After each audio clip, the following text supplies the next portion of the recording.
Welcome all to this lecture series on ESP32. I am Bibha Priya working at Entity, Intelligent Devices and Smart Solutions. This is fourth lecture of Module 2, FreeRTOS and ESP32. In this lecture, we will see vTaskDelay and vTaskDelay_Until API and see how the state of the task changes from running to blocked and ready till back to running. In tasks we saw till now where we used a loop to get the delay were always in the running or the ready state and thus keeping the processor busy. Such tasks have very limited usefulness as the lower priority tasks never get a chance to execute. Now we will make these tasks event driven. The event driven task has work to perform after an event triggers it. Till that event, the task is waiting for the event to occur and it's in the blocked state, not occupying the processor. These events can be temporal events when the task is waiting for a time interval to expire, or it can be a synchronization event like semaphore, mutex, event group, queue, message. All these synchronization events we will see in the later lectures. So now let's replace the loop used to create the delay in the previous lectures with the blocking API vTaskDelay. It takes number of ticks to delay as parameters, but for us it is easy to talk in terms of time interval. So FreeRTOS provides a API TDMS to tick, which converts the number of milliseconds into number of ticks. This function will convert milliseconds into number of ticks that we can pass to vTaskDelay. Let's see the demonstration of the vTaskDelay function. Open Visual Studio Code.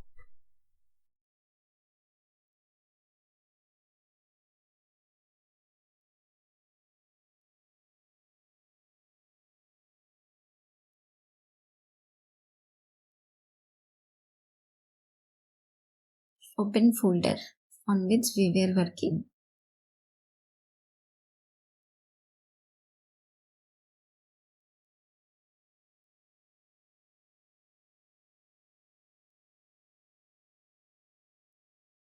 So on this folder we were working.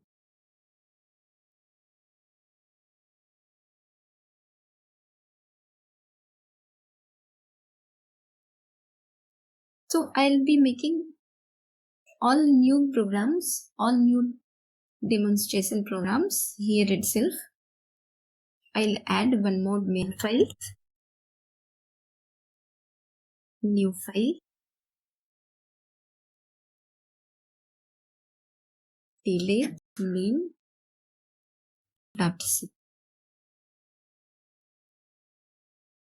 Now we need to modify our CMake list file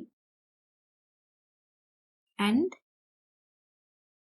priority main. This was the previous demonstration file that we created. So now the previous C file won't be compiled. Save it, close it. Header files we will copy from here itself.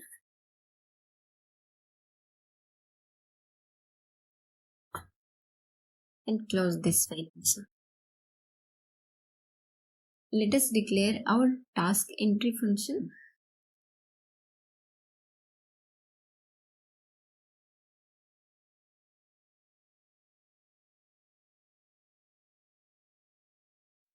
Our admin function. Now we will create task.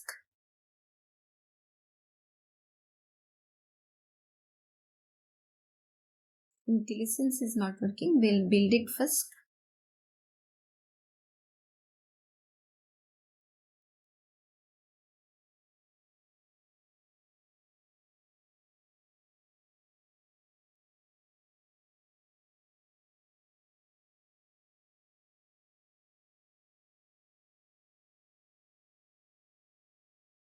Task create 22 core version we will use.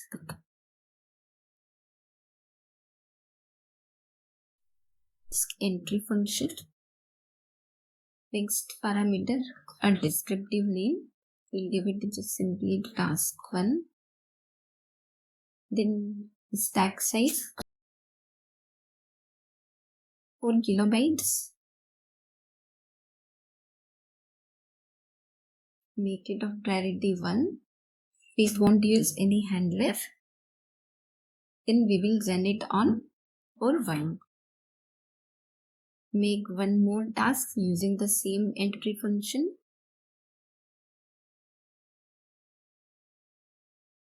Task 2. So now we will write the definition of the function.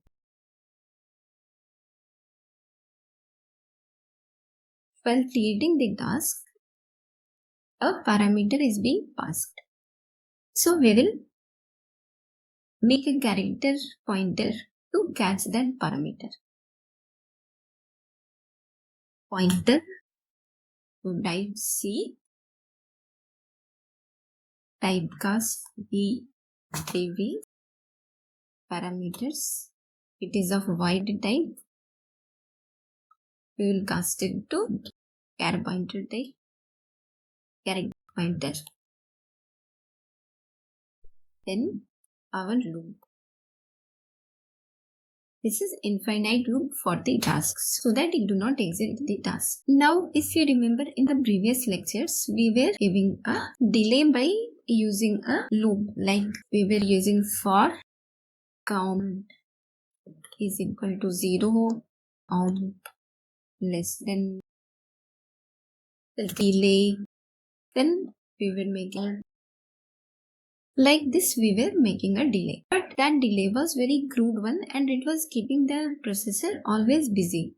So this task was always in the running state or the ready state and thus not giving idle task to execute, which is a very crucial task and it should always execute after a certain interval. It does some very important functions for the microcontroller. The idle function, whenever it runs, it clears the memory of the dead tasks, so it should always get some time to run. Otherwise, they will be running out of memory. So let us give the delay for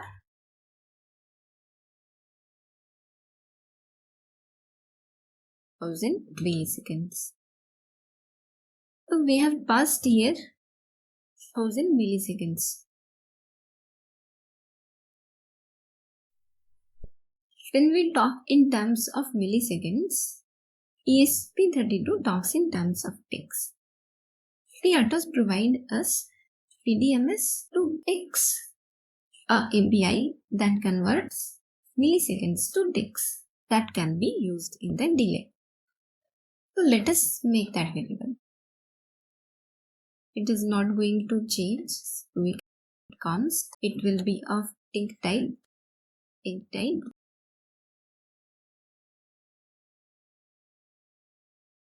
PDMS into delay, and here we need to pass the time in milliseconds. So it will be 1000 milliseconds. Two tasks are created of priority 1 and using a delay function. For 1 second, the task will be blocked. It won't be occupying the processor. So previously when we were making tasks using the crude method of delay, our processor was always busy. So let us build the program.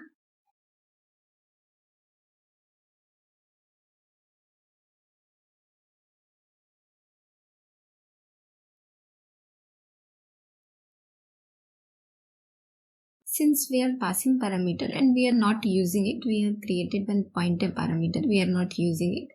So it is giving us a warning, not used, variable not used. We will take it for printing.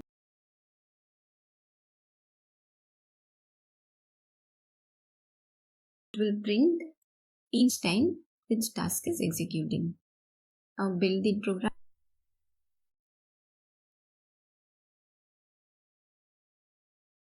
Small s.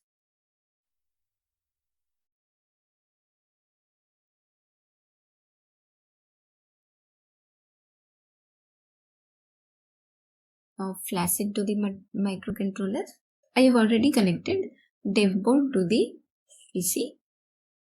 Just connect it to the PC. Flash.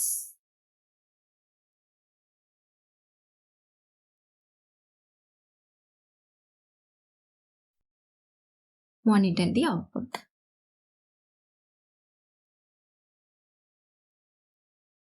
So our tasks are executing alternatively.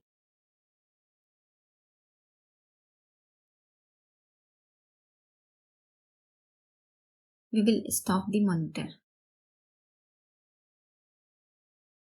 Now, one of the problems we faced while we were working with proved method of delay. Suppose we made one task of higher priority. Then we saw that the higher priority task was always executing and the lower priority task was not getting any processor time. That is why our idle task was also not able to execute, and the idle task was not able to reset watchdog timer, and our microcontroller was resetting. So we will make same here. We will make one task of higher priority and then check whether it allows other tasks to run or not. We'll build the project again.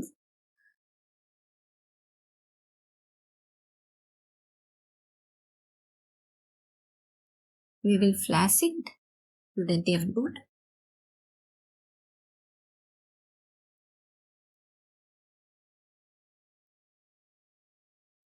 Then monitor the output.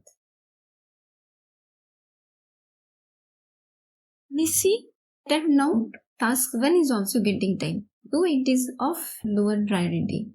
Task 2 is also running together, and task 2 is giving time task 1 to execute. Now let us see what is happening.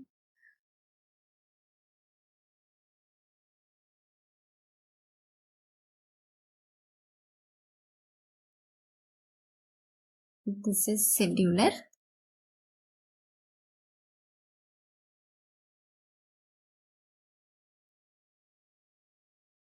Task 2, task 1, and idle task of priority 0. So when the processor starts, T2 starts execution. It executes for some time. It goes for a 1 second of delay.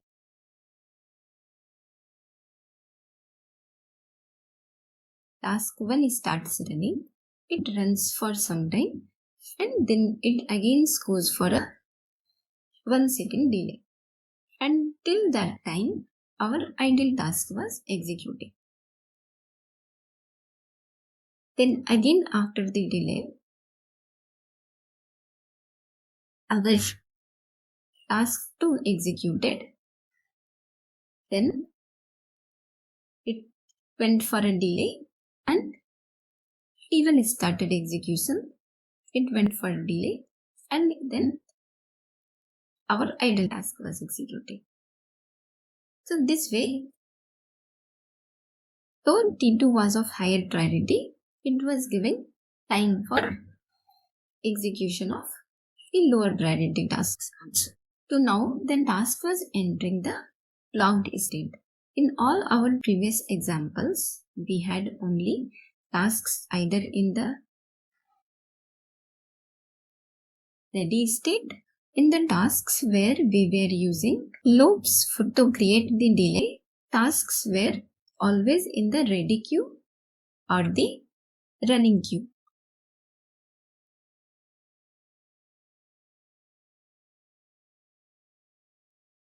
But now, with vTaskDelay, the running task enters a new state, blob state.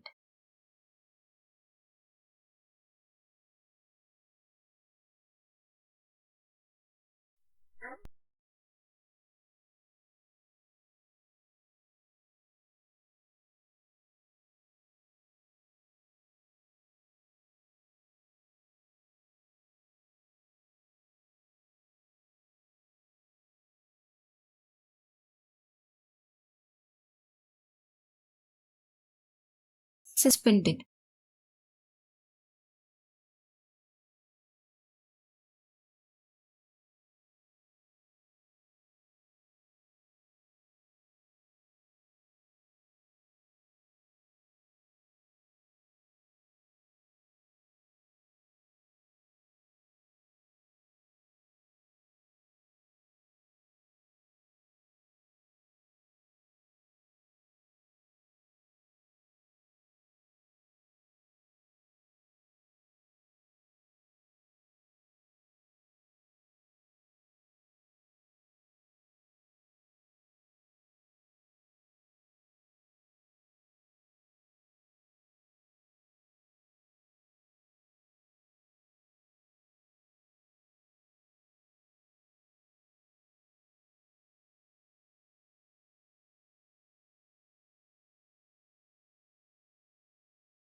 Now let us see the demonstration of vTaskDelay So let us create a task entry function.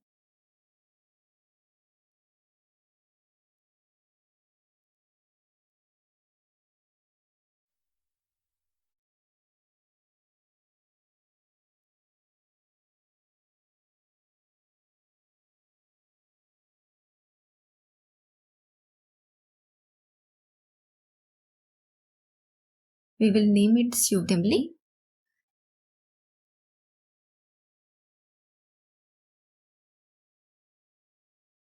We'll just copy one of these functions.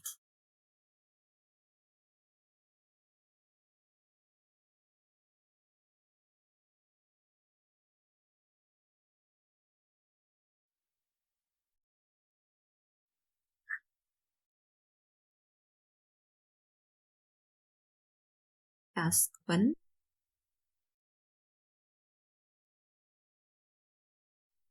Of same or different priority.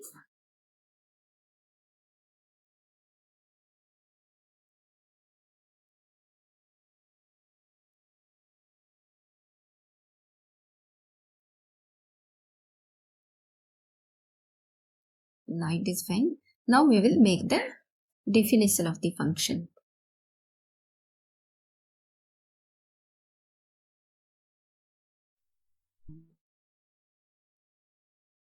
Major portion we can copy it from here itself. We will copy vTaskDelay function itself, and we just need to change the function here. Delay until. It will take two parameters. We need to take the ink count as the function starts execution. We will take a variable count last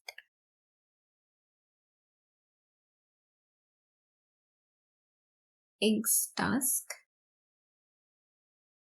count. We need to pass here this the count.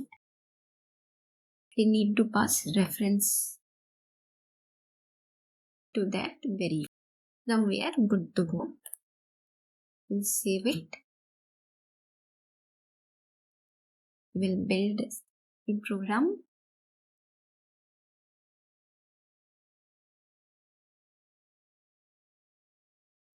Place it on the microcontroller.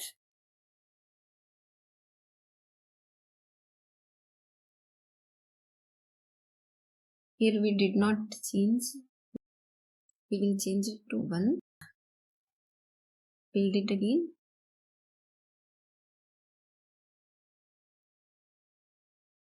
Place it.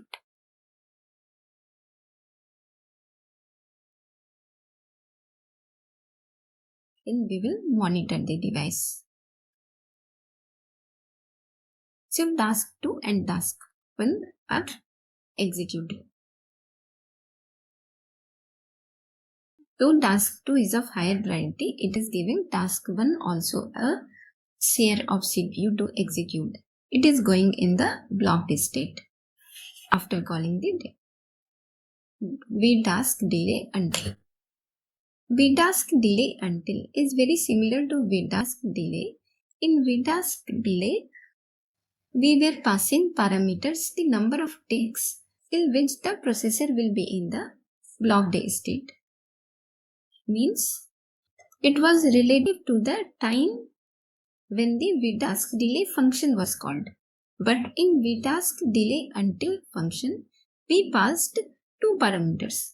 One, the last time this tick occurred and the number of delays.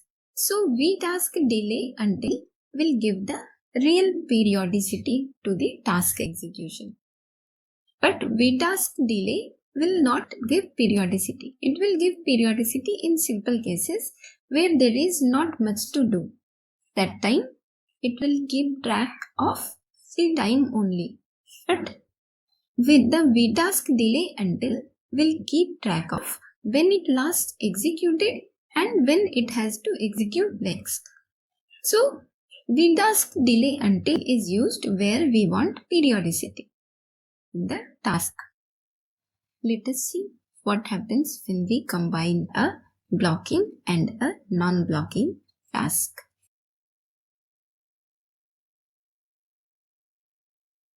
So let us define two task entry functions.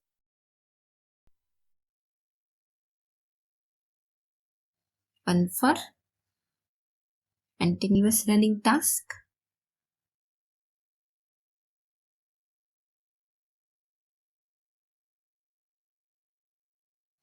and one for periodic running task.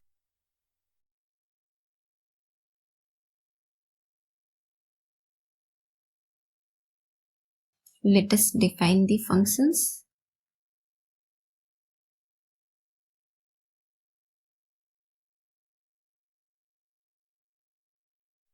We can repeat from here.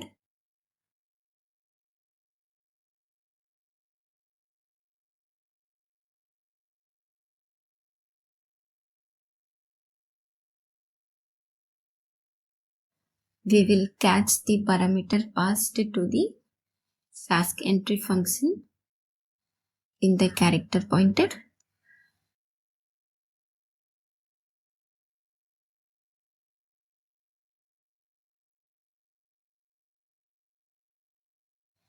Passed the void pointer to the character pointer.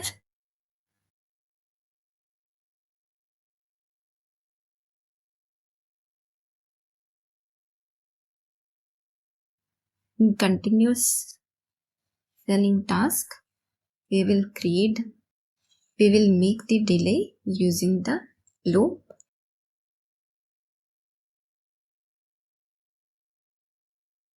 Print statement. Continuous task.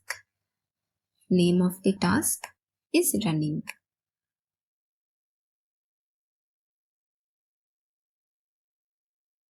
Now let us define the periodic function.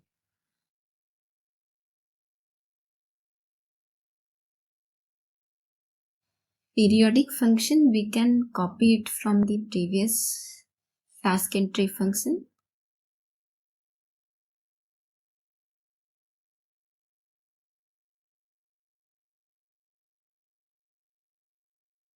Let us modify the print statement.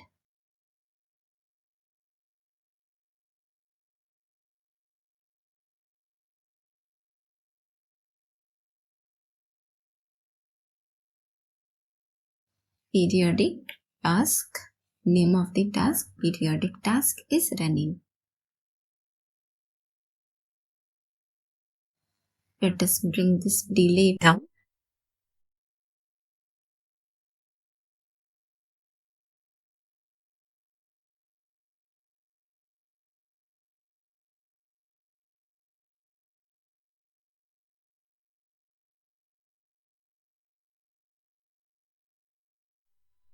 Let's create the task. We can use these two lines to create new task. I will create 2 continuous running tasks and 1 periodic task.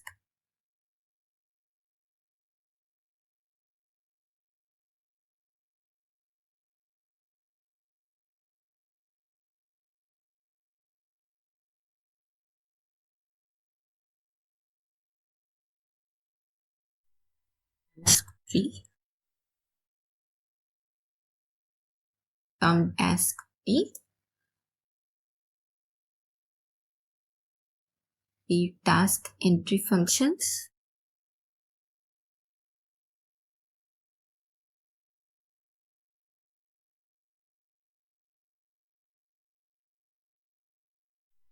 periodic task function,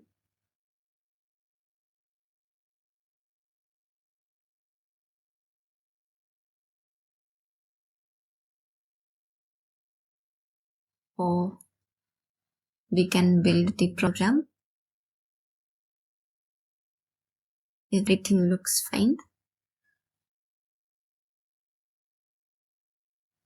Build it.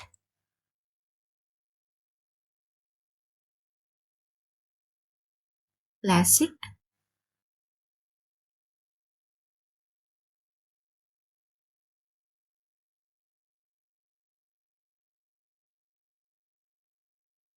And monitor it. Continuous task from task 2 is running. Something is not correct. Let me break it. Let me check the program. Priority of task 2 I left it to. It is highest priority task, so task 2 is always running. I'll make it 1 and make the priority of task 3 to 2, so that it can interrupt the task 1 and task 2.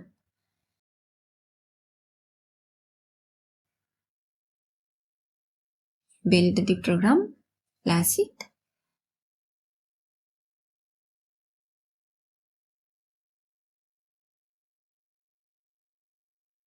and monitor it.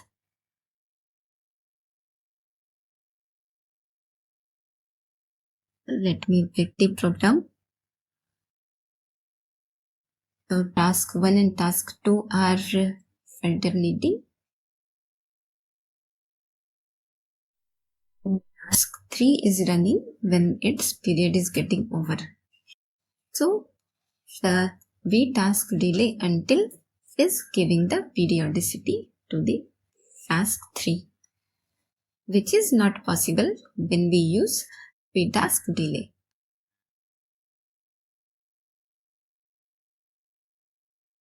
After a particular interval, task 3 will execute.